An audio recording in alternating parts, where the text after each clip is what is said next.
Perfeito. Aprendendo inteligência. Segundo o professor Pierre-Louis Piazzi, inteligência se aprende. Então, nada do que eu vou trazer aqui agora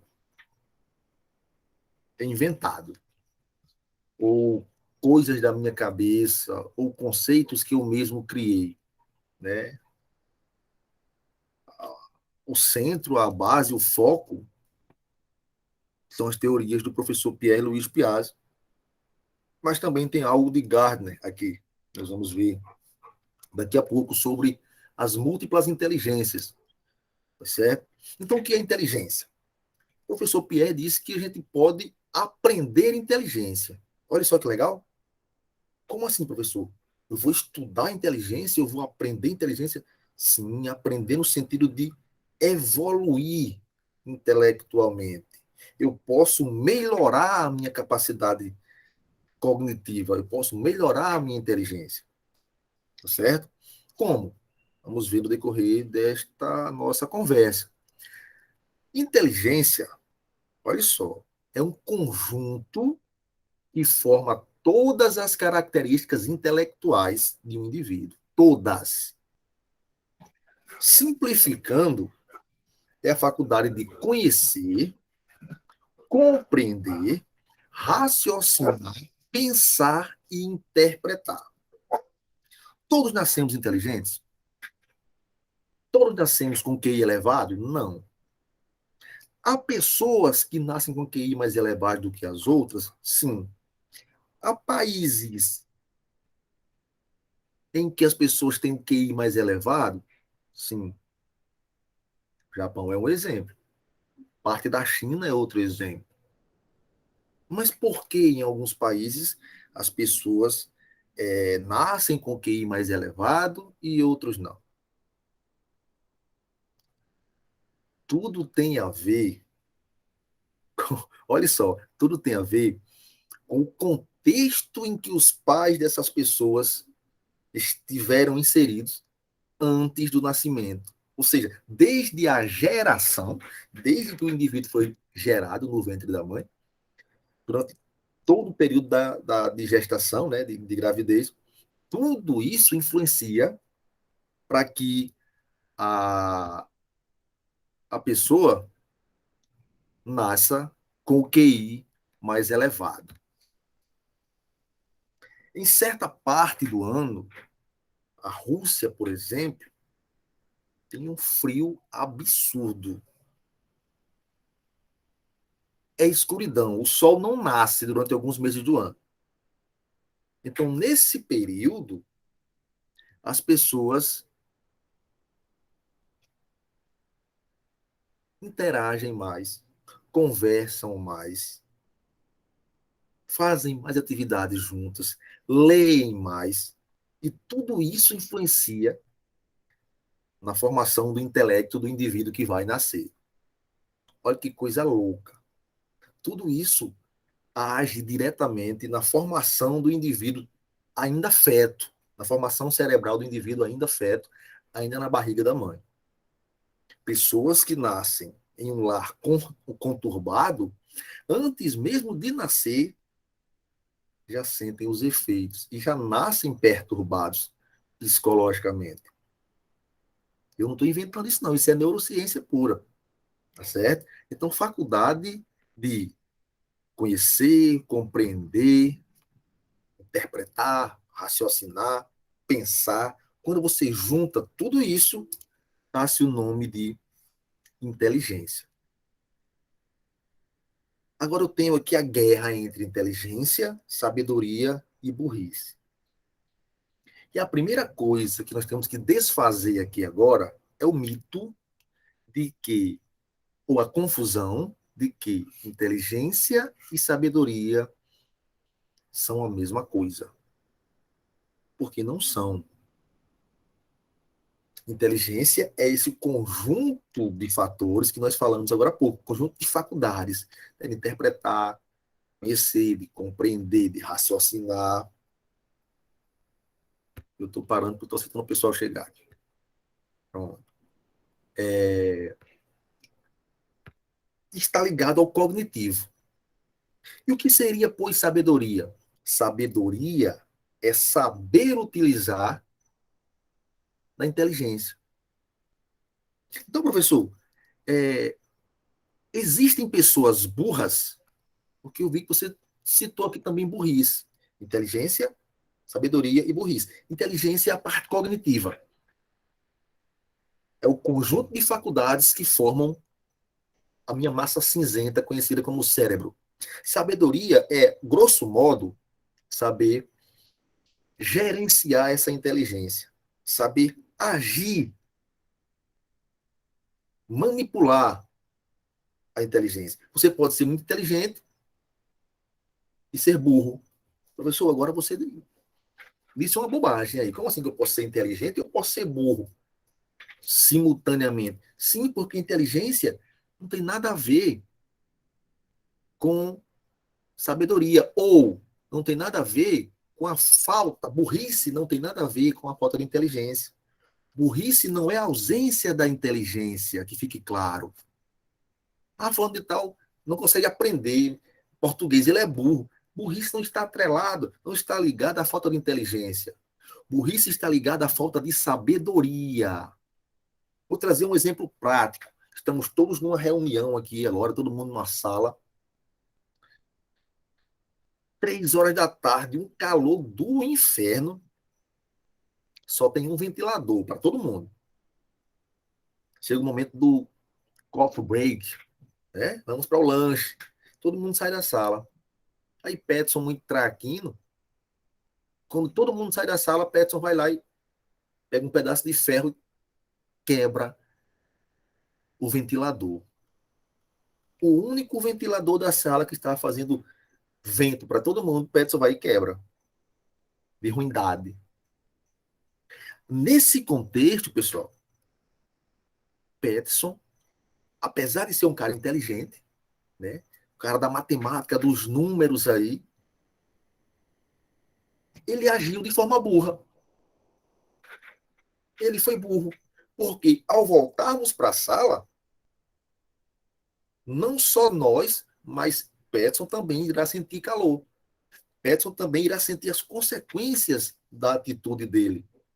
Então, quando você age de forma a se prejudicar, você é burro. Você age de forma burra. Entendam? Então, nunca mais confundam, se é que confundiam, inteligência ou burrice com falta de inteligência. Burrice é falta de sabedoria. Você pode ser o cara mais intelectual do mundo e agir de forma burra. E agir sem sabedoria. Então, já desfaz essa confusão aí. Burrice não é falta de inteligência. Burrice é falta de sabedoria. Tá certo? É a primeira coisa que a gente tem que desfazer para dar continuidade. Já sabendo que é inteligência, já sabendo diferenciar inteligência de sabedoria, Gardner lançou há muitos anos a teoria das inteligências múltiplas, onde ele diz que cada um de nós possui mais de uma inteligência. Observe que não se fala em inteligência no singular, se fala em inteligências no plural. Segundo Howard Gardner, todos nós carregamos uma série de inteligências. Claro que nem todo mundo vai ter todas que aqui estão, mas a gente vai falando aqui e você vai aí identificando quantas e quais você acha que tem. Por exemplo, uma das inteligências, segundo as teorias de Gardner, é a inteligência linguística. Essa inteligência está relacionada à habilidade de comunicação, da oralidade, do bem falar, da retórica, do sofismo. Então, observe: locutores, professores, advogados, palestrantes, demais oradores, eles possuem essa inteligência linguística, essa facilidade de falar, de se comunicar, de se expressar. Aí vocês vão analisando aí. Essa daí eu acho que eu tenho. Ou então, essa daí eu não tenho, não. Vocês vão analisando aí. A outra inteligência é a inteligência lógico-matemática. Esse tipo de inteligência está ligada, né, à relação causa e efeito, né, a questão de saber resolver problemas matemáticos, resolver questões matemáticas, resolver questões de raciocínio lógico. Essa inteligência me falta. Confesso que essa inteligência eu não fui presenteado com ela. Mas muita gente tem, com certeza, aqui no grupo, pessoal da matemática aí, e outros que não são propriamente da área de matemática, mas conseguem flutuar aí pela inteligência lógico-matemática, né? E depois, uma terceira inteligência é a inteligência musical. Essa inteligência diz respeito à habilidade de tocar um instrumento, de ter facilidade de aprender um instrumento, um violão, por exemplo, um piano, um teclado, um saxofone, qualquer instrumento, uma flauta doce. Né? Olha só que legal. Além Essa eu não de. tenho de forma alguma. Não, Maria, já Eu testou em já até, tudo? eu já até brinco, eu sou da terra do músico, mas eu não tenho essa habilidade para comprar nada. Tem gente que nasce realmente sem, né? Mas em compensação tem outras. Tá entendendo? Observe.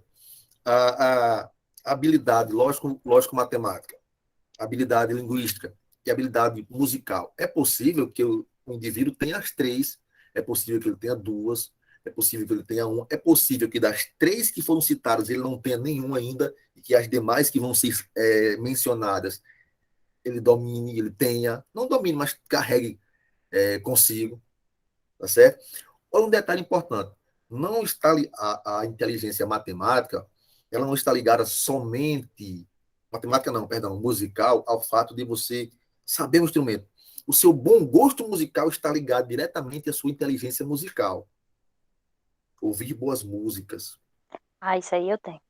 Além de ter o ouvido para perceber, né?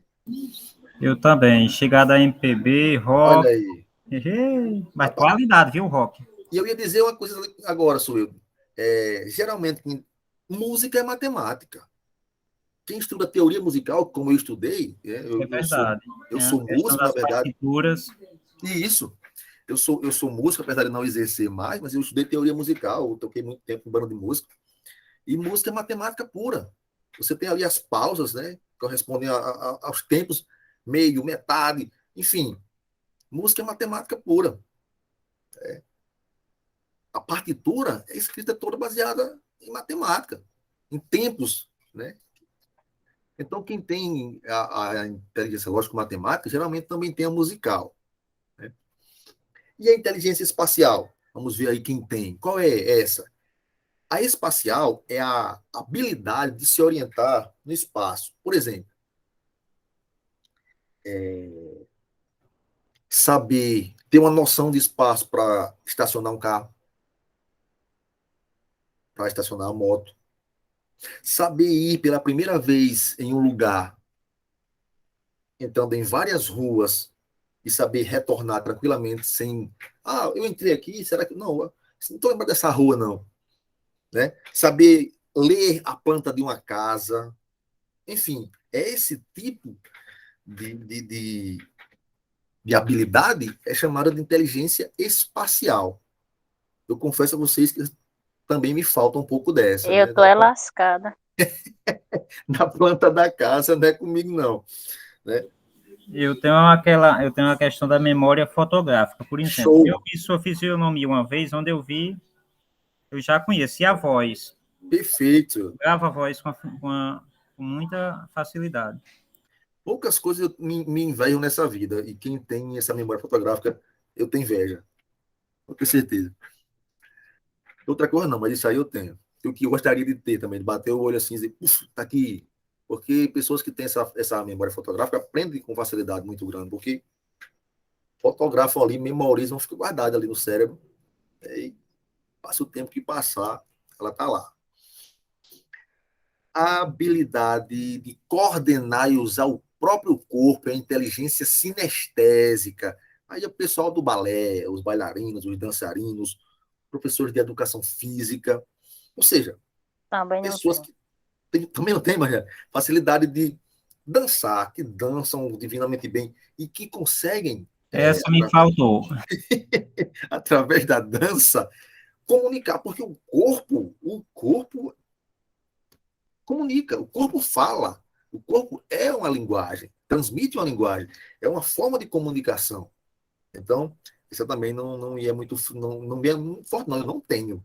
Essa sinestésica aí também me falta. E a próxima, chegou alguém, o Valkyria.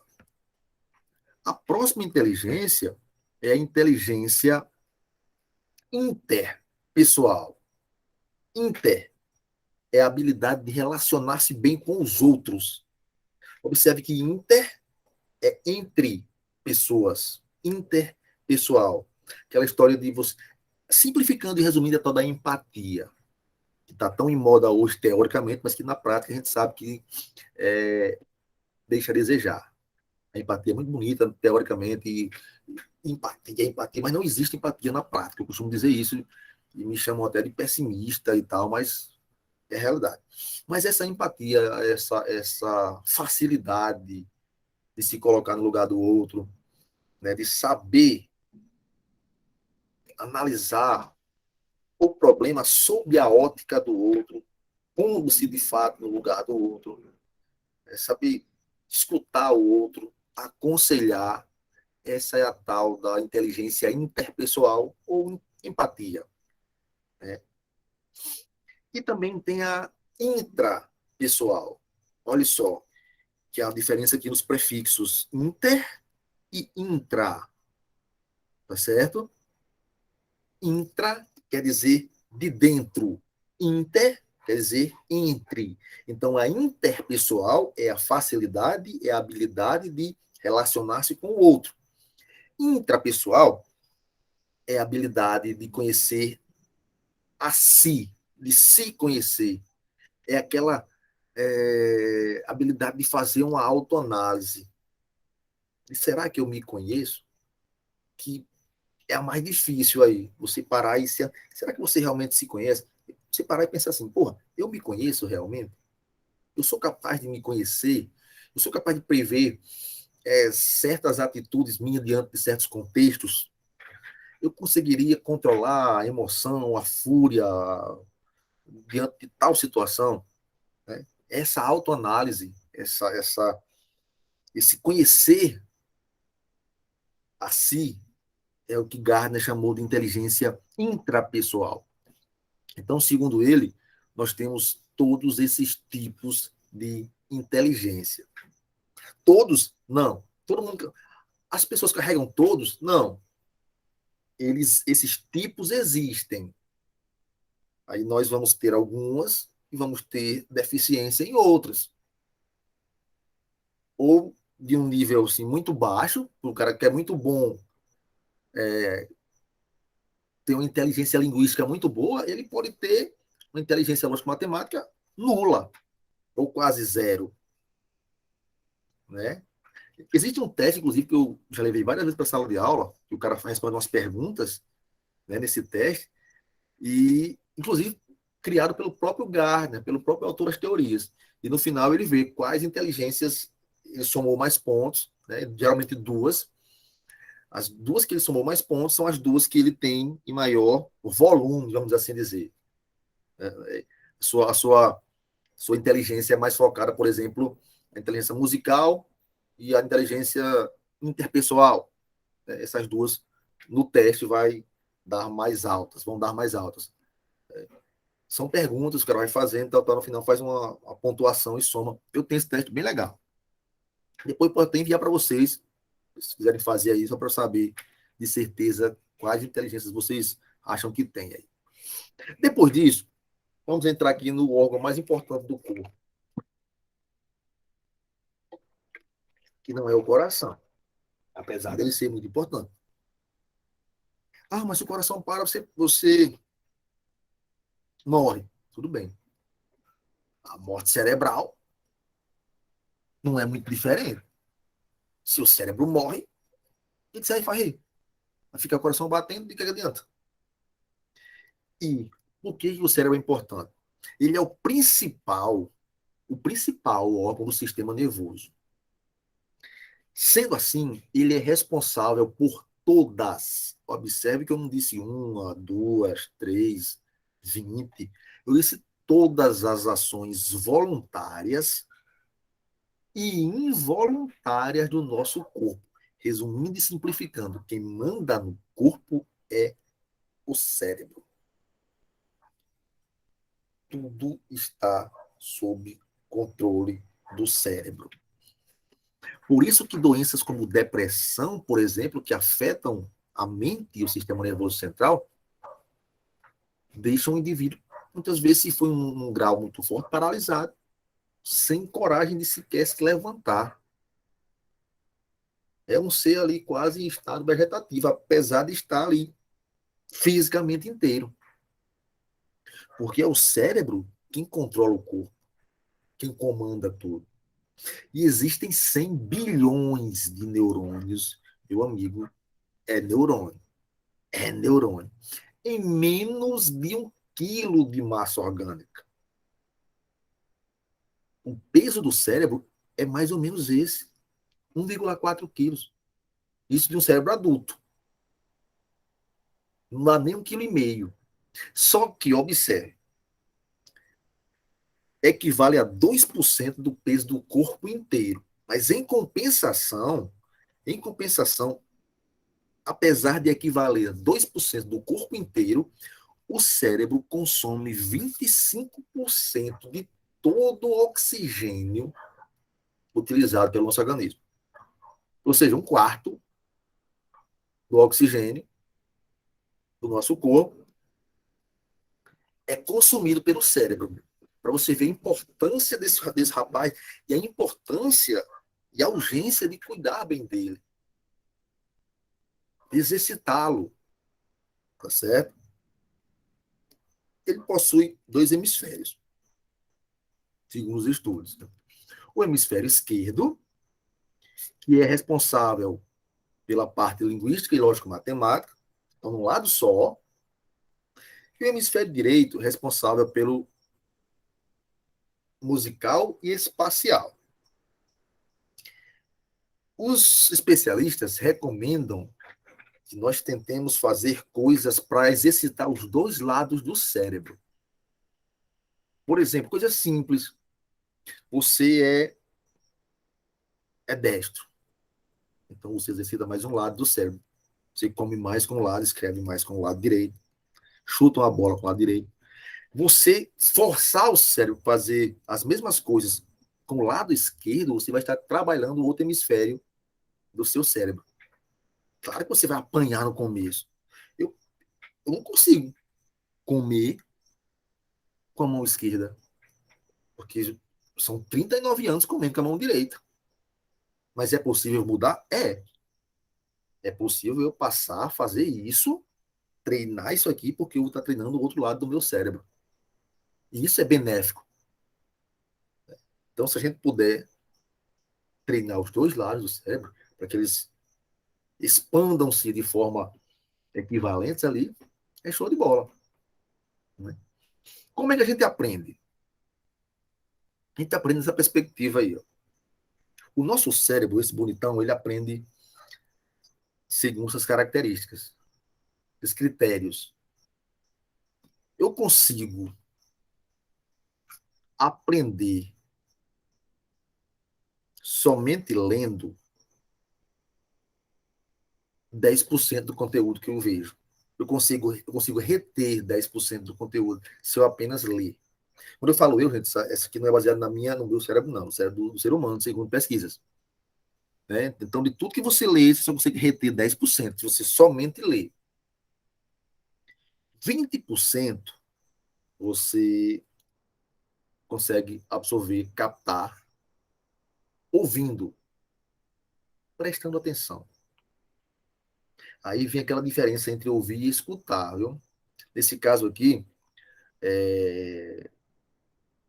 quem escreveu isso aqui, esse slide, quem criou essa teoria, falou ouvindo, mas eu diria que era escutando. Professor, mas é a mesma coisa. Não, não é a mesma coisa. Ouvir e escutar são coisas totalmente distintas. Ouvir, eu digo que ouvir tudo que o meu ouvido consegue captar. Eu não sei se vocês estão ouvindo aí, mas tem uns grilos aqui cantando. Tá retendo. Ouvir é todo o som, eu chamo de ouvir, todo o som que o cérebro, que o ouvido consegue captar. O que seria escutar? Escutar é prestar atenção. É a diferença, eis a grande diferença. Você pode estar numa aula, estar ouvindo o professor, mas não está escutando. Porque você está ouvindo a voz, está ouvindo a explicação, mas está desenhando, está olhando sua rede social, lá na cadeirinha lá atrás, e você não está escutando, porque não está prestando atenção. Então, 20% a gente aprende prestando atenção. 30% a gente aprende observando. Mas só observando, não, eu diria que seria a junção disso aqui, ó, 10 mais 20, vai subindo aqui. Lendo, ouvindo e observando. 50% você consegue reter de conteúdo do que você assistiu, do que você estudou, vendo e ouvindo. Mas tá pouco, quero reter mais. Então, 70% de informação é possível ser retida discutindo com os outros. Aqui na tal da interação. Discutindo, interagindo com os outros. Né? Por isso que é importante, por exemplo, o grupo de estudo no sentido de discutir as questões, discutir ideias. Né? Quando você discute com o outro, você aprende, você consegue absorver 70% dos conteúdos.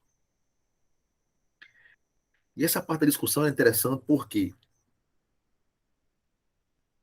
Porque são vários pontos de vista. Uma coisa que eu li por exemplo, vamos fazer o concurso, vamos estudar didática. Aí eu li a, a teoria, a tendência pedagógica, todo mundo leu, só que eu consegui interpretar de um jeito, e Mariana de outro, e Peterson de outro, e sou eu de outro. Então, cada um vai sentar para discutir ali as suas interpretações, né? O que conseguiu captar o texto, e nesse diálogo, essa troca de informações, consegue-se aprender até 70% daquilo que foi estudado. Olha que legal. Eu quero aprender mais, então vamos para a prática. 80% se aprende fazendo. Por isso a urgência dos exercícios. Por isso a necessidade de exercitar depois da aula. Exercitar o que foi visto na aula. Porque você entendeu. A aula, eu falei aqui no primeiro dia do curso, se eu não me engano, eu sempre falo isso, não é feita para você aprender. Ilude-se o professor que acha que deu uma aula e o aluno aprendeu. A aula é feita para você fazer o aluno entender. O aluno assiste a aula para entender o que o professor explicou. Por isso é importante ele estar escutando, ele estar atento à explicação. Ele entende como se faz, aí vai praticar para aprender. Aí o cara aprende aqui e aprende até 80%. No exercício, na prática, no fazer. É onde entra a matemática, viu, Alice? Sim. A matemática, a gente tem esse hábito. A repetição leva a aprimoramento, não é isso? Então, a matemática, eu mesmo estudo por questões. Vou para as questões, o que não deu para absorver, volto na teoria, mas eu faço assim, aquelas questões que eu não estou entendendo, eu guardo elas ali. Vou separando. Quando eu terminar de responder as outras, eu volto para aquelas que houve um impasse, né? Perfeito. Vou tentar desenvolver. Eu achei mais prático esse método. E se não conseguir, ainda você vai estudar aquele assunto ali que está enganchando, assistir uma videoaula, ver uma apostila, num livro, para poder voltar para a questão. Isso. Tem que, porque as pessoas elas querem chegar assim e assistir a uma aula e dizer, pronto, eu já sei gramática, eu já sei matemática, eu já sei didática, estou pronto para o concurso. Não é bem assim. Estudar requer insistência, requer persistência e requer paciência e perseverança. Se não for assim, né, pessoas querem, por exemplo, igual você querer ir para academia, né, e ver as pessoas lá fortes, bem, corpos definidos e tal, e você querer fazer 2 semanas e ficar daquele jeito. Aí você olha, a pessoa está lá com o corpão definido, tem 2, 3 anos que malha. Aí você quer ficar assim em 2 semanas, não vai ficar, não tem essa mágica. É igual você querer assistir 3 aulas de gramática e achar que vai arrebentar no concurso e passar na frente de um cara que estuda 2, 3 anos. É a mesma coisa. Não tem nada diferente, é a mesma coisa. É verdade. Por exemplo, o concurso que eu fui aprovado e graças a Deus hoje eu estou trabalhando. Como foi? Fazia o seguinte, assistia suas aulas e as de Reginaldo. Quando chegava em casa, almoçava, descansava um pouco. Quando era tarde, revisava tudo que tinha visto com vocês. E depois, no dia seguinte, enquanto não chegava o dia da próxima aula, ia responder mais questões com base naqueles conteúdos que foi estudado com vocês, para Perfeito. fortalecer mais. Foi E o assim. resultado veio. É. E o resultado veio, e a aprovação veio, e a convocação veio, e graças a Deus. Foi. E já estamos aí na busca do outro vínculo, né, Silvio? É verdade, se Deus quiser. Vai dar certo. Show de bola. E aqui nós temos o ápice. 95% é possível ser absolvido ensinando aos outros. Olha que legal. Quando você ensina, você está aprendendo. Inclusive, a melhor forma de aprender é ensinar alguém. Então, se você assiste uma aula, o que é que seja, minha, ou de didática, ou de geografia, ou de. Enfim. O ideal é que você faça resumos, faça mapas mentais, faça fichamentos, mas tente, faça exercício fundamental, mas tente explicar aquele conteúdo para outra pessoa. Ou para você mesmo. De frente ao espelho, explique lá o conteúdo que você viu na aula. Ou para um cachorro, para um gato, ou grave. Eu faço isso. Quando eu vou Perfeito, resolver mano. exercícios, eu fico explicando para mim mesmo como se estivesse explicando para outra pessoa. Show. Pô, é assim que se aprende. Por quê? É como se você estivesse exatamente ensinando alguém. E se você consegue ensinar, você aprendeu. Se for para outra pessoa, literalmente, é melhor ainda, porque você vai ter o feedback da pessoa se ela aprendeu ou não. Se ela entendeu, perdão, ou não. Se você consegue ensinar algo para alguém, explicar algo para alguém, e essa pessoa entendeu, então você aprendeu. E você pode ensinar com suas palavras. Não é obrigado você assistir uma aula minha e explicar o jeito que eu explico para alguém. Você pode explicar com suas palavras e a pessoa entender. Até melhor do que se tivesse entendido comigo. Se você consegue explicar algo para alguém, é porque você entendeu. Porque você aprendeu de fato, porque você sabe. Se você não consegue, se você tenta explicar para alguém, a pessoa não entende, então tem lacunas ali. Olha onde é que está o erro e volte tirando a poeira. Mas a ideia é essa. O nosso cérebro aprende assim. E cada um de nós, tem um detalhe importante, cada um de nós tem um jeito diferente de aprender. Isso precisa ser dito. Cada um de nós, porque nós somos seres humanos totalmente diferentes, né? Todo mundo sabe. Ninguém é igual a ninguém. Por isso que existem as digitais, você observa que todas são diferentes, e somos seres únicos. Mesmo sangue, filhos dos mesmos pais, mas somos únicos.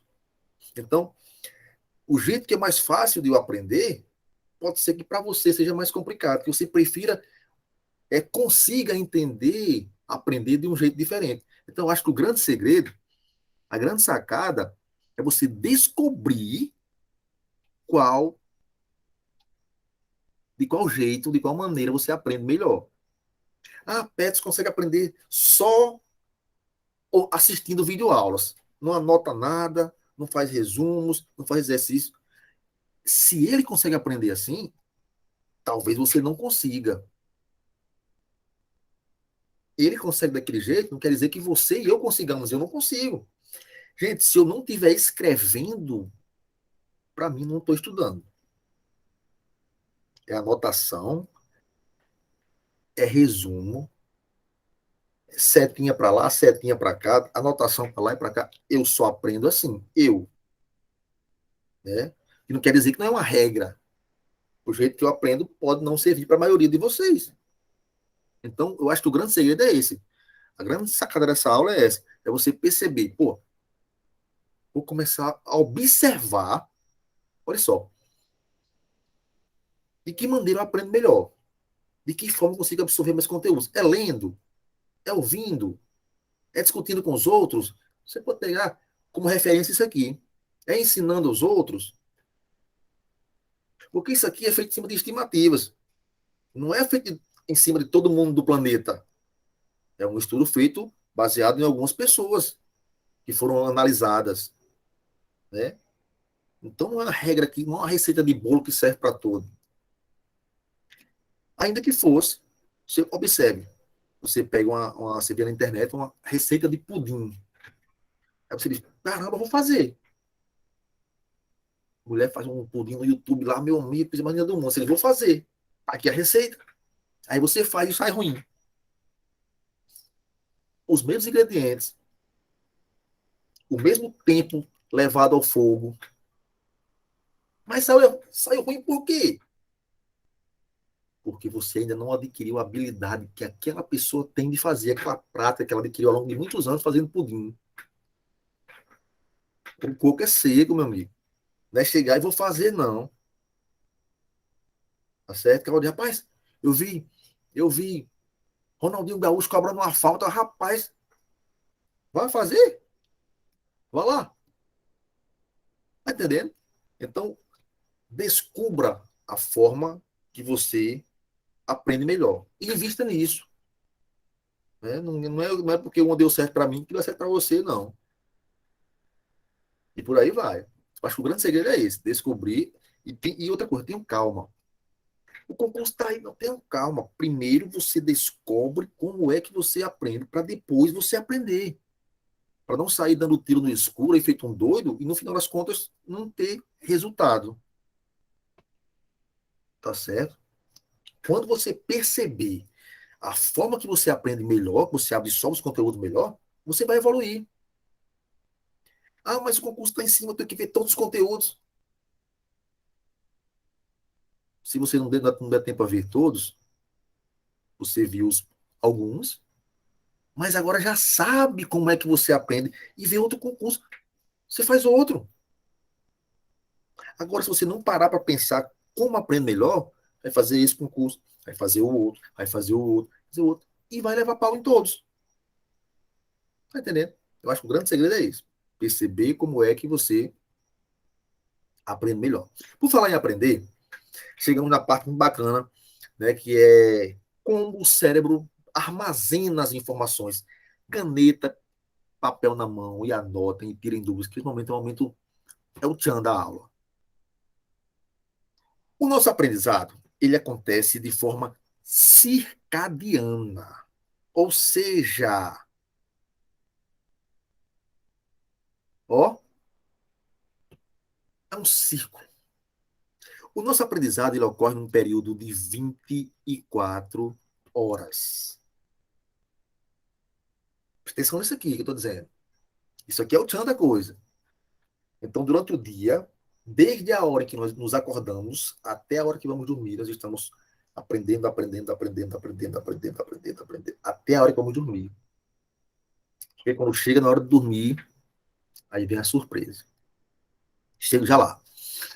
O nosso cérebro, ele é dividido em três partes principais.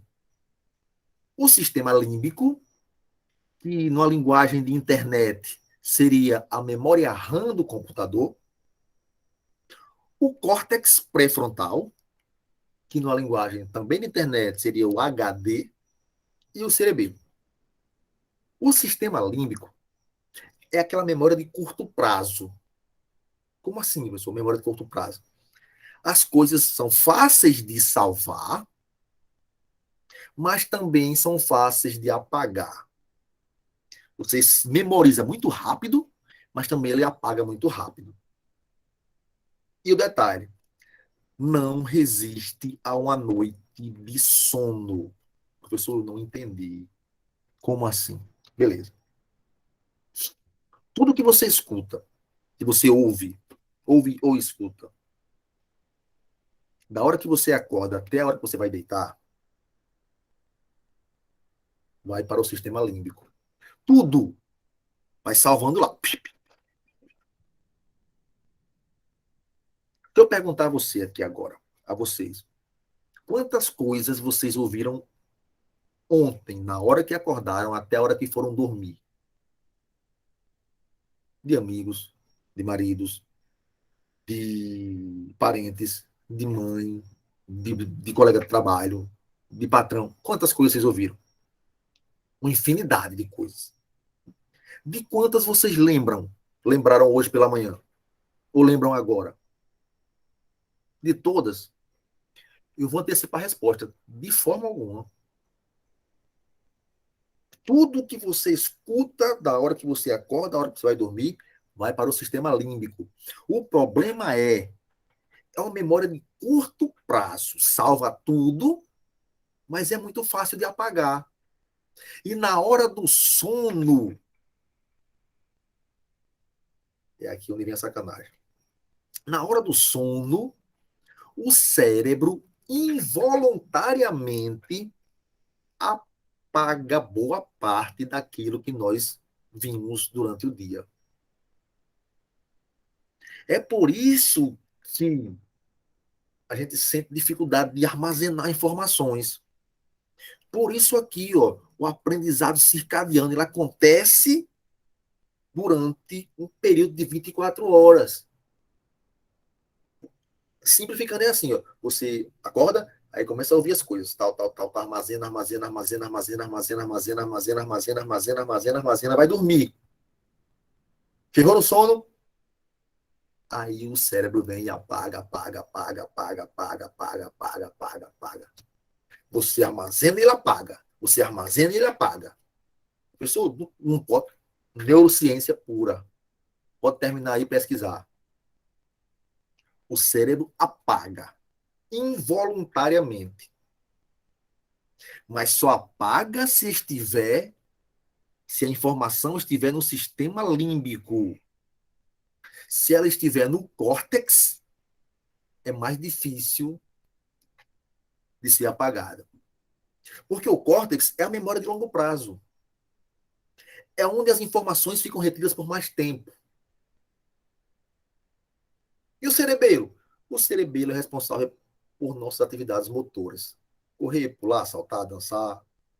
Sente fome, né? Frio na barriga, enfim. Memória é sistema límbico e córtex. Qual é a grande missão da coisa? Ora, eu entendi que durante o dia, tudo que eu ouço, tudo que eu estudo, tudo que eu vejo é armazenado no meu sistema límbico. Só que ele é uma memória de curto prazo e logo ele enche. O sistema límbico enche. O sistema límbico enche, pessoal. E ele precisa ser resetado. Igual o computador, vou resetar. É por isso que nós sentimos sono. O mistério do sono. A gente não sente sono porque está cansado. Repito, não estou inventando isso de canto nenhum, são muitas leituras, isso é neurociência pura. Nós sentimos sono porque o sistema límbico está cheio e precisa resetar. É daquela leseira. Porque quando você apaga, quando você descansa, o cérebro reseta. Por isso a importância de estudar fazendo intervalos, que é para dar tempo para o cérebro armazenar. Para ele não encher antes do tempo. Mas eu repito, essa parte de encher é só no sistema límbico. Tá certo? Vou repetir. Todas as informações que eu ouço durante o dia vão para o sistema límbico. Ele enche, ele tem um limite, ele é limitado. Chega um momento que ele enche e precisa de reset. Nesse reset, o cérebro vai descartar tudo o que ele achar supérfluo. Tudo que ele achar que não é necessário. Tudo que ele achar que não é importante. Então, qual é a dica? Pegar as informações, tudo que eu estudei durante o dia, que eu julgo importante, e enviar para o córtex. Por quê? Porque o córtex é ilimitado. Enquanto o sistema límbico é limitado, enche, tem um limite, chega a um limite, o cachorro tem que participar. Todo dia ele tem que passar um diabo de um gato aí. O córtex, ele é ilimitado. Olhe só que legal. Professor, minha mãe disse que se eu estudar demais eu vou endoidar. Vou ficar louco de estudar. As mães dizem isso às vezes, né? Você está ali estudando. Menino, para isso aí, você vai ficar doido. Minha mãe diz isso ainda hoje. É lendo direto, você vai ficar doido. Mamãe, se uma pessoa estudasse diariamente 10 horas por dia, diariamente, 7 dias por semana, estudasse 10 horas por dia, ela levaria 400 anos para encher o córtex. E ninguém vive 400 anos, portanto, o córtex é ilimitado. Você pode enlouquecer por N fatores, mas não porque estudou demais. Não só por isso. Pode ser um agravante. Aí eu fico calado. Agora, se você é saudável, você não vai estudar, morrer ou enlouquecer só porque estudou e o cérebro encheu. Não vai. Tá certo? O córtex, ele é ilimitado. Vou repetir. Se uma pessoa inventasse de estudar 10 horas por dia durante 4... só encheria o seu cérebro, o seu córtex, durante um período de 400 anos. Levaria 400 anos para preencher o córtex de informação. E ninguém vive isso. Então, o córtex é limitado. Ilimitado. Então, professor, eu tenho aqui um dilema. Eu tenho um sistema límbico, que é uma memória a curto prazo, e eu tenho um córtex, que é uma memória a longo prazo. Beleza. Meu cérebro tem essas duas memórias. O sistema límbico é pequeno e enche logo. Ele precisa de resetar, de esvaziar-se. Logo, quando ele está cheio, eu sinto sono. E é no sono que eu vou. Eu não. Ele vai fazer o reset. O que eu faço para não perder as informações na hora do reset do meu cérebro? Essa é a pergunta que não quer calar, viu? Já estou aqui inquietinho. Tá inquieto? É simples. Teoricamente é simples. É nós pegarmos as informações que estão aqui e transferirmos para o córtex. É pegar a informação que está no sistema límbico, e antes que o sono venha e ele resete, e o cérebro resete, e levar para o córtex. Professor, mas beleza. Agora, como é que eu faço isso? Eu já entendi. E se eu deixar lá, sistema límbico, se eu não ligar para aquela informação, o cérebro vai resetar. E agora? Como é que eu faço? Aí entra aqui a compreensão da coisa.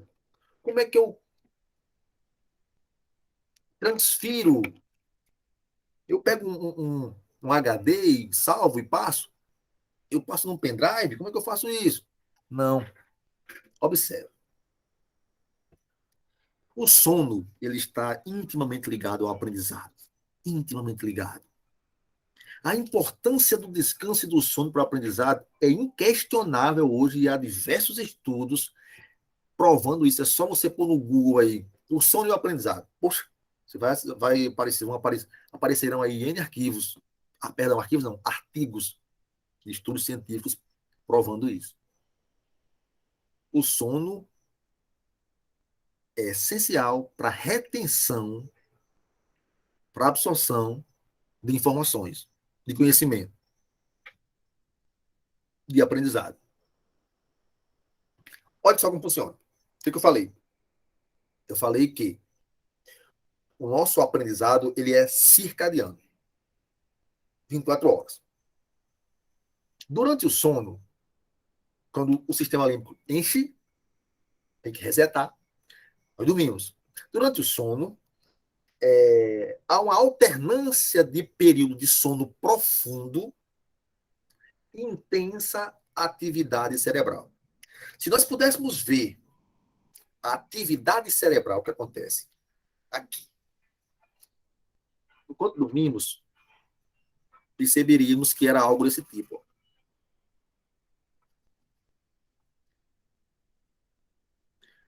Professor, mas aí são os batimentos do coração. Acontece igual no cérebro. É igual.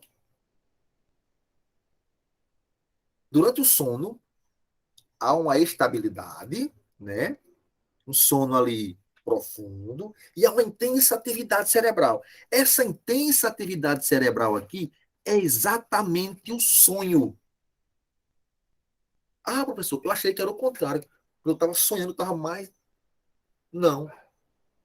Quando você está sonhando, o seu cérebro está mais ativo, mais intenso. E é nessa hora, pasmem, é nessa hora, é durante o sonho que o cérebro decide involuntariamente. Aqui é o perigo da coisa. Aqui é a sacanagem da coisa. Involuntariamente, ele decide o que vai salvar no córtex e o que vai descartar. É aí onde mora. Na palavrinha involuntariamente é onde mora o problema. Nós não podemos interferir. Nem o cérebro, o próprio cérebro, tem consciência do que está fazendo. É involuntário o processo. Poxa, então qual é o critério que ele usa para salvar e descartar informações? Segundo a neurociência, o critério é esse: a emoção. Vocês sabiam disso?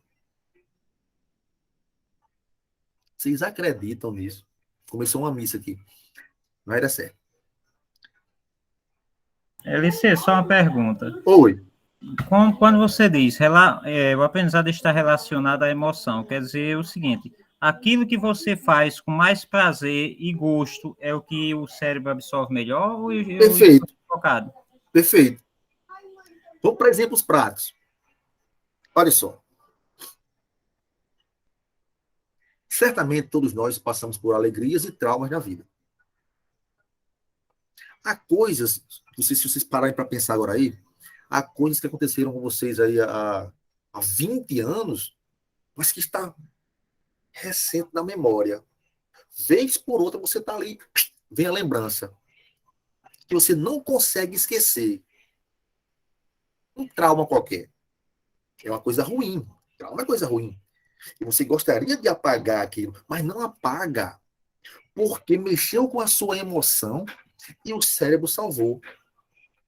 É aí o problema do involuntariamente. O cérebro, ele não tem capacidade de discernir o que é bom e o que é ruim. Mexeu com a emoção, ele salva. Independente de ser bom ou ruim, ele salva. Assim como tem, por exemplo, o primeiro filho, o primeiro vestibular, o primeiro concurso aprovado, essas coisas, né, que mexem positivamente, a gente também nunca esquece. Né? Eu quero dizer o seguinte: o cérebro, ele não tem consciência do que é bom ou do que é ruim. E quando ele faz o processo de separação, de salvar o que ele julga importante e descartar o que ele julga irrelevante, ele usa como critério aquilo que mexeu com a sua emoção. Mexeu com a emoção, gravado. Outro exemplo prático. Você está na sala de aula, sou eu, por exemplo, dando aula de matemática ali. Equação do segundo grau. Pá, pá, pá, pá. 2 aulas. No meio da aula, você conta uma piada. Para quebrar aquele clima. Daqui a 2 semanas, do que é que o aluno vai se lembrar? Mais da piada do que o conteúdo. Sem dúvida. Porque a piada mexeu de alguma forma com a emoção dele. Então, o cérebro ele vai armazenar aquilo que mexe com a nossa emoção. Então, professor, me dê um macete para eu entender aqui, para eu conseguir, a partir de hoje, salvar as coisas no meu córtex. Assista a aula com interesse. Aí entra um pouco do professor também, né? Dar a aula de forma que ela seja interessante para o aluno assistir com gosto, né? E impactá-lo emocionalmente de alguma forma. Se não conseguir, tem outra dica. Olha só. Como é que eu salvo no córtex? Trouxe a dica para vocês. Para não perder na hora do sono o que foi estudado durante o dia, nós temos que dar um jeito de enviar todas as informações que estão no sistema límbico para o córtex, né? Acabei de falar. A maneira mais fácil é só essa. Revisar a aula antes que se passe uma noite de sono. Está aqui o mistério revelado. Quando você revisa a aula antes de dormir, o cérebro entende que aquilo é importante e ele salva. Então, depois que eu aprendi isso aqui, a minha vida mudou. Se eu tivesse aprendido isso mais cedo, eu não vou dizer que talvez não fosse professor, porque eu gosto muito disso que eu faço aqui, gosto demais. Mas minha vida talvez fosse outra, né? E o segredo é esse. Aula vista hoje, aula revisada hoje. Destaque esse que está de vermelho, que já está destacado aí. Aula vista hoje, aula revisada hoje. Professor, mas por que hoje? Antes que se passe uma noite de sono. Por quê? Porque se você for dormir e não revisar, na hora do sonho, da intensa atividade cerebral, que na hora em que o cérebro vai separar o joio do trigo, ele vai considerar que essa aula não foi importante porque você não revisou. Não empregou ali energia cognitiva para revisar, para resolver questões. Professor, mas por exemplo, a gente vem aqui, eu passo o dia trabalhando já, e à noite esse curso e tal. E quando eu termino, eu não quero mais saber estudar, eu quero olhar minhas redes sociais, eu quero assistir um TikTok, quero assistir uma série, um Big Brother. No outro dia, com a cabeça mais fria, tudo bem. É por conta de risco.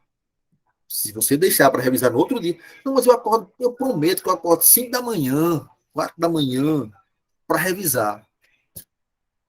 Se já tiver passado o processo do sonho, você perdeu a aula. É igual você jogar toda a aula no lixo. É igual você jogar todo esse curso no lixo. Professor, então eu tenho que obrigatoriamente revisar após a aula, é o ideal. Se você quiser que o cérebro armazene, tem que ser depois da aula. Antes que se passe uma noite de sono. A aula vista hoje, a aula revisada hoje. Tira o print disso aqui, que isso aqui é o mapa da mina. É isso aqui que vai fazer diferença na vida de vocês. A partir de hoje. Aula vista, aula revisada. Aula vista, aula revisada. Hoje, antes que se passe uma noite de sono.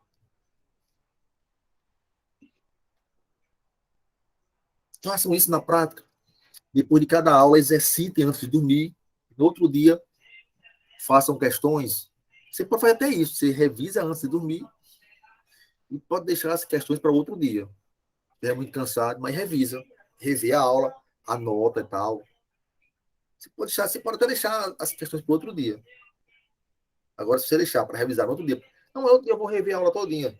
Aí já é um trabalho perdido. Certo? Aula vista, aula revisada. Se a aula é vista hoje, a aula tem que ser revisada hoje. Não deixe passar a noite de sono. Essa essa informação transformou minha vida. E eu estou dando a oportunidade de transformar de vocês também, gratuitamente. Né? E eu não tô nem pedindo que vocês creiam que funciona ou não. Eu quero o contrário. Eu quero que vocês duvidem e façam. Vou fazer só para provar como não funciona? Faça. Faça. Depois vocês me dizem aí. Eliseu, eu fiz inconscientemente. Show. Porque lembra quando você deu as aulas para a gente no concurso? Sim. Eu assisti as aulas de vocês. 2015. Depois do almoço, Depois do almoço, eu ia revisar antes e não dormia. A mulher disse, vai descansar. Eu digo, não. Vou descansar vendo alguma coisa, mas não vou dormir. Terminar, daqui a pouco vou revisar. E físico parece, é como você disse, parece que é igual a cola, chiclete, cola na mente, porque Perfeito. a área é matemática e eu fui bem melhor em português e didática do que em própria matemática, na própria matemática. Perfeito. Os colegas já têm aí um depoimento aí, né, seu, que funciona, prático. Agora eu creio que eles vão também começar a praticar essa revisão antes de dormir. Gente, funciona. Depois que eu aprendi isso, cara, foi só bênção. Ah, mas passamos concurso. Não tem nada inteligente, não é preparação focada, orientada, planejada. Assiste as aulas, revisa as aulas, faz exercício. Pronto, não tem frescura pedagógica, não. É isso. Não tem fantasia, é isso. Simples assim. Qual é a função da aula? Poxa, a função da aula é uma só: fazer o aluno entender o conteúdo. Acabou. Se eu entro na sala de aula e consigo explicar, e eu percebo que meu aluno entende, pronto. A minha missão naquela aula foi cumprida. A função da aula é essa. Não é fazer o aluno aprender, fazer ele entender. Como é que a gente aprende? Tranquilo, ó. Assistir a aula com atenção. Para quê? Para entender. O segredo do sucesso dos estudos. O segredo do sucesso dos estudos. Aí vocês ensinam aos seus filhos, vocês fazem. Essa aula vai ficar gravada, vocês passam para os seus filhos, para um sobrinho que vai fazer um concurso, aí fazer um IE. Assiste a aula com atenção para entender. Ninguém aprende aquilo que não entende. Acabou. Não entende, não vai aprender. Por que o nosso aluno não aprende? Porque na hora da explicação, o abençoado está olhando o celular, está desenhando, está pensando na morte da bezerra. E não presta atenção na explicação. Então ele não entende. Depois é o quê? Os exercícios. Ele não sabe fazer. Porque ele não entendeu. Mas por quê? Porque não prestou atenção. Muitas vezes, o cara presta atenção, não entende, a gente sem prestar. Então, assiste a aula com atenção para entender. Segundo passo, revisa antes de dormir e resolve questões. Para quê, professor? Para aprender. Os exercícios são para aprender o que você entendeu na explicação. Olha que legal. E depois? Tá bom? Não. Ter uma boa noite de sono para fixar. Então, eis o tripé do sucesso. Assiste a aula com atenção para entender, revisa e resolve questões para aprender e dorme tranquilo depois de revisar, que é para fixar. É na hora do sono, mas especificamente do sonho, que o cérebro vai armazenar as informações. Só que ele vai fazer aquela seleção do que é importante, do que é irrelevante. E para isso você tem que enviar o que está no sistema límbico para o córtex. Beleza? Como é que eu estudo de forma produtiva? Vamos para as dicas. Não se preocupe, estamos caminhando para o final. Libero já vocês. Engasguei aqui. Quebrei minha garrafinha. Qual o prejuízo? É forte. Gente, segundo o próprio professor Pierre Luiz, o Brasil tem milhares de alunos, mas tem pouquíssimos estudantes. E ele faz essa diferença entre aluno e estudante. Aluno é aquele indivíduo que estuda, que vai para a escola, que assiste a aula e que não aprende, ou que pouco aprende. E o estudante é o oposto. É aquele indivíduo que assiste a aula, mas que estuda depois da aula. O segredo não está em ir para a escola. O segredo está em estudar depois da aula. Nós temos aqui um aluno, Jonathan, no segundo ano do ensino médio, aqui no curso da gente entrou hoje, seja bem-vindo. E a dica é essa, gente. Estudar depois da aula. Estudar, ser aluno, é aquele negócio coletivo. Então você está ali na sala de aula, no meio dos amigos, né, brincando com o outro, na hora errada, muitas vezes. Ser aluno é algo passivo também. Você está ali, o professor explicando e tal, e você naquela passividade. Ser estudante é algo solitário e ativo. Solitário porque você está sozinho em casa, depois da aula, no seu quarto, trancado, ou embaixo de uma cajarana, embaixo de um castanhola, enfim, embaixo de um pé de ninho, e está lá estudando. É solitário, mas é ativo, que você está produzindo. Eu falei agora há pouco de trabalho em grupo, né, de discussão em grupo. Quando se há maturidade, né, um concurso é aqui, vamos estudar para concurso e tal, reunir grupo para discutir as questões, beleza.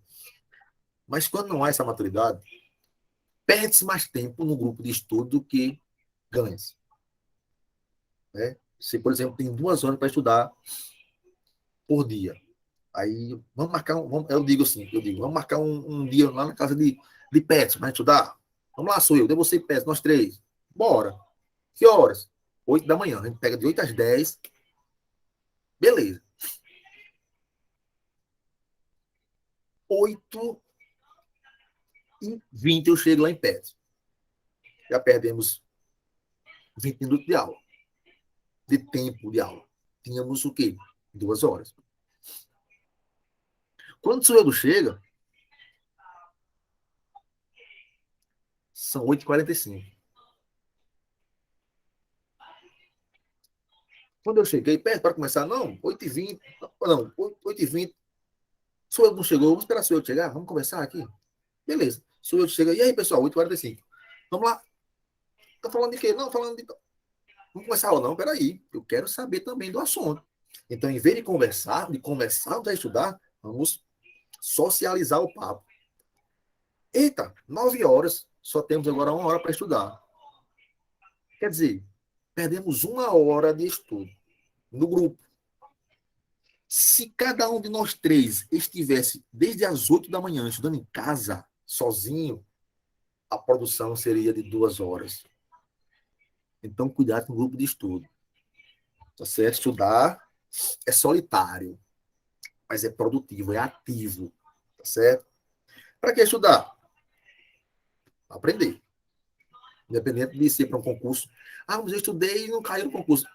Cairá no próximo. Não se preocupe. Quando estudar? Todos os dias. E não precisa ser muito, viu? 2 horas, 3 horas. Se você quiser mesmo, não passe de 4 horas por dia. Dividindo em intervalos, né, em blocos e intervalos seguindo a técnica Pomodoro, que eu vou falar daqui a pouco. Certo? Não estude perto da prova. Estude o mais próximo possível da última aula assistida. Quanto eu devo estudar? Já falei, pouco. Pouquíssimo. 2 horas, 3 horas, no máximo 4 horas por dia. Mas eu tenho só 1 hora. Use essa hora para estudar, abençoado. Agora mantenha uma constância. Todos os dias. Pouco, mas todos os dias. Não adianta você estudar 10 horas hoje e só ir estudar agora próxima segunda-feira. Isso não é para nada. Então, todo dia, 2 horas, todo dia, todo dia. Vou passar o tempo, você vai ver o que você tem que ter estudado, vai ter agregado ali de informação, de conhecimento. Como é que você estuda? O professor Pierre Luiz dizia, e eu concordo com ele, porque é como eu faço, ninguém estuda se não estiver escrevendo, anotando, fazendo mapas mentais, anotações, faz um asteriscozinho aqui, escreve aqui um conceito, puxa uma setinha, escreve outro conceito, traz informação para cá, faz um organograma. Ninguém estuda se não estiver escrevendo. Ah, mas eu gosto de uma videoaula. Perfeito. Papel e lápis na mão. Ah, mas eu vou estudar por um livro que eu comprei. Perfeito. Papel e lápis na mão. Mas eu gosto de grifar. Grife. Mas depois transcreva. Ah, pessoal, eu comprei uma apostila do concurso que vende aí, né? E eu tenho vários marca-textos de N cores e tenho post-its. Resolve. Faça tudo isso. Marque com as cores diferentes, porque ajuda a reter informação no cérebro. Isso também é provado, né? As cores diferentes nas marcações que você faz ajudam a reter informação no cérebro. Por isso eu trouxe aqui um slide colorido. Olha que legal, pessoal. Mas depois disso, faça o esforço de escrever. Pegue os slides que eu mando para vocês, os PDFs, e transcrevam. Façam esse sacrifício, porque vocês vão ver que será mais produtivo. Ah, mas eu não tenho tempo. Procure tempo. Tempo não se tem, tempo se cria. Estou dando a chave do castelo. Tá certo? Aí vocês fazem se acharem interessante ou não. Interessante ou não. Estou dizendo como é que eu faço. E eu tenho resultados. Então, na prática, eu posso falar porque deu certo comigo. Não é só de ouvir falar, é teoria, mas que foi provada de forma empírica, prática, tá certo? Então, olha só. Primeira dica de estudo é a técnica 3 R's. Não, técnica 3 R's. Primeiro, revisão. Revisão depois da aula. Para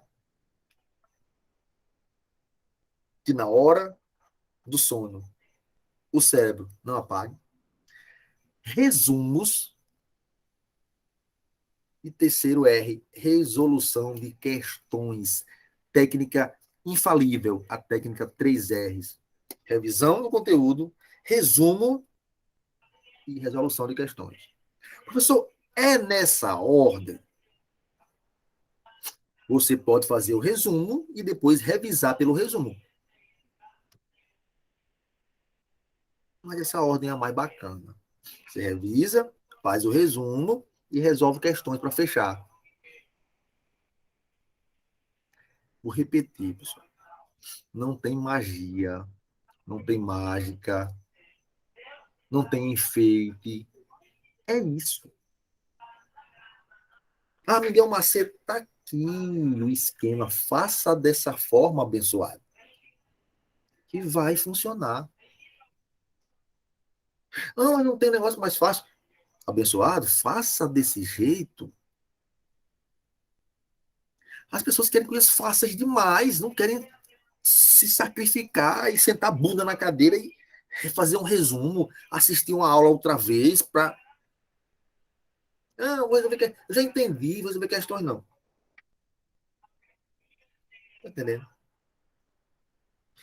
São certos sacrifícios que algumas pessoas não estão dispostas a fazer, logo não serão recompensadas.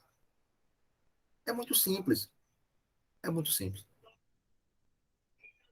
Ah, o Joaquim lá da minha rua passou em 5 concursos. Enquanto você estava na farra, o Joaquim estava estudando. Enquanto você tomava uma, o Joaquim estava estudando. Ah, mas eu também não vou viver que nem Joaquim, direto trancado no quarto. Joaquim passou no concurso federal. Vai ganhar dinheiro feito a gota agora. E você? Tá entendendo como é que funciona a coisa? Você tem que chorar agora para sorrir lá na frente. Mas você pode também optar por sorrir agora. Dando-se os vaquinhos, eu vou viver a minha vida, eu quero aproveitar a vida. Lá na frente tem um choro. Simples. A gente escolhe. Sorrir agora e chorar depois, ou chorar agora para sorrir na frente. Certo? Técnica Pomodoro. Essa eu uso e recomendo. Inclusive tem um livro aqui. Não sei se eu já mostrei para vocês. Está aqui. Técnica Pomodoro. É, de fato, uma técnica utilizada há muito tempo, a técnica de estudo. Eu comprei um livro, né, para entendê-la melhor, porque é bacana. Como é que funciona essa técnica? É simples. Ela consiste em estudo focado com intervalos de 5 minutos, por exemplo. Professor, me explique melhor. Olha só. Você vai estudar amanhã didática, por exemplo. 2 horas. Amanhã é terça-feira, amanhã é dia de estudar didática. Fiz um cronograma aqui de estudos, amanhã é dia de didática. 2 horas. De 8 às 10. Beleza. Você vai dividir essas 2 horas, esses 120 minutos, em 4 blocos de 30. 2 horas são 120 minutos. Se faz ali 4 blocos de 30. Pega um despertador. Inclusive, tem na Play Store um app Pomodoro. Para você já. Eu aconselho baixar depois. Né? Você aperta 30 minutos. Aperta lá no Pomodoro, ativa o sininho lá. Vai ajudar. 25 minutos. 25 minutos focado. Desliga celular, desliga tudo. Só focado aqui. Aí, olha só, você dividiu 4 blocos de 30. Mas você não põe o alarme para 30 minutos. Você põe para 25. Quando chegar nos 25, aí você para. Pode estar na parte que tiver. Você para nos 25. Mantenha a disciplina, você para. Descansa 5 minutos. Você levanta, vai tomar uma água, estira a coluna. Descansa 5 minutos. Que é tempo para o seu cérebro armazenar informação. Depois desses 5 minutos, você volta e pega mais 25 minutos. Depois mais 5 de descanso e por aí vai. Você faz os 4 blocos de 30 focados de 25 em 25 e 5 de descanso. No final da experiência, no final dos 4 blocos, você terá estudado 100 minutos focado, 4 blocos de 25, com mais 20 minutos de intervalo, de 5 em 5, de um bloco para outro. Gente, vocês não têm noção de como isso funciona. E você pode utilizar essa técnica não só para estudar, acho que eu já falei aqui. Se eu estou, por exemplo, um monte de diário para fazer, Pomodoro, 25 minutos, pegar aqui no diário, preenchendo aqui, plano, não sei o quê. Pronto. Vou descansar os 5. Volto, mais 25. Descansa 5. Você pode usar para qualquer tarefa da sua vida. Ah, eu vou ler um livro. 25 minutos de leitura, 5 de descanso. Nem o seu cérebro enche mais e nem você relaxa demais para descansar. Agora tem que manter a disciplina. Dos 25 e 5, 25 e 5. Façam o teste. Façam o teste. É a técnica da produtividade em qualquer aspecto da sua vida. Funciona E eu garanto que eu uso. Existe ainda a tal da técnica Feynman, ou outros chamam de Feynman. Quando você quer aprender qualquer coisa, você pode usar essa técnica aqui. Ó. Primeiro, você escolhe o assunto que quer estudar. Eu quero estudar concordância verbal. Pronto, escolheu o assunto. Segundo passo, escreva um resumo, depois de estudar, como se você estivesse explicando para alguém. Você estuda o assunto, escolhe o assunto, estuda o assunto, depois de estudar o assunto, você vai escrever um resumo por escrito aqui. Não é explicar agora oralmente, é por escrito. Você escreve o resumo como se estivesse dando uma aula. Como se estivesse explicando para alguém. Agora, escrito, repito.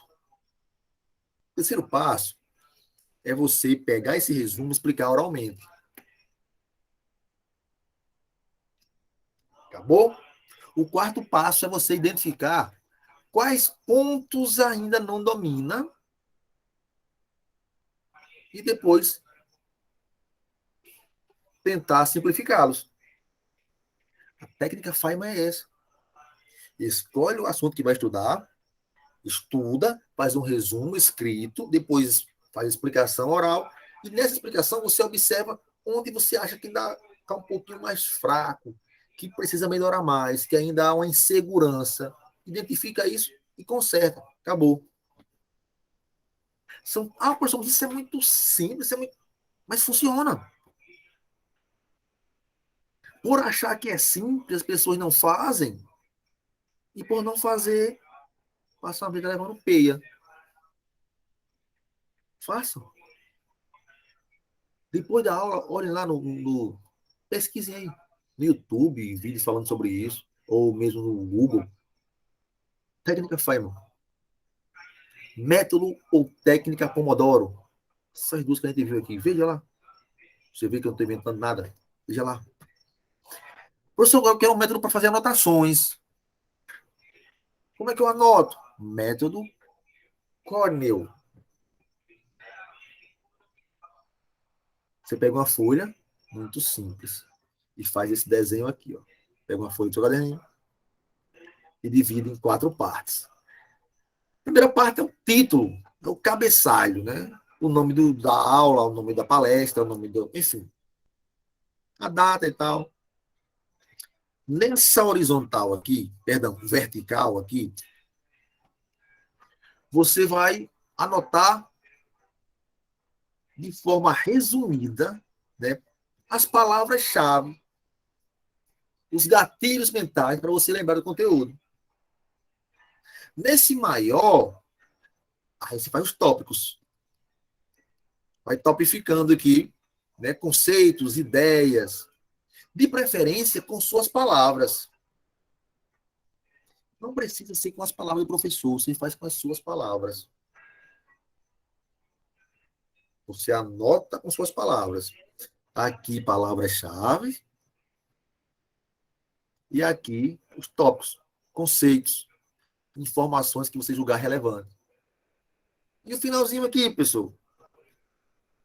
Você faz um outro pequeno resumo. Minha canetinha endoidou agora. Você faz outro pequeno resumo com suas próprias palavras para deixar claro para você mesmo que você entendeu. O assunto central. A canetinha endoidou mesmo. O assunto central. Vem para cá. Então, esse é um método de fazer anotações. Tá certo? Anotações. Põe o título, depois, nessa área rosa dos tópicos, você põe só as palavras-chave. Aqui, nesse espaço maior, você põe os conceitos importantes.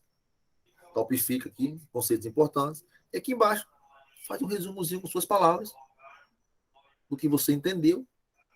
Já é. Esse é o método de. Os outros são de estudo, no sentido mais amplo, que é só para anotação. Tá certo?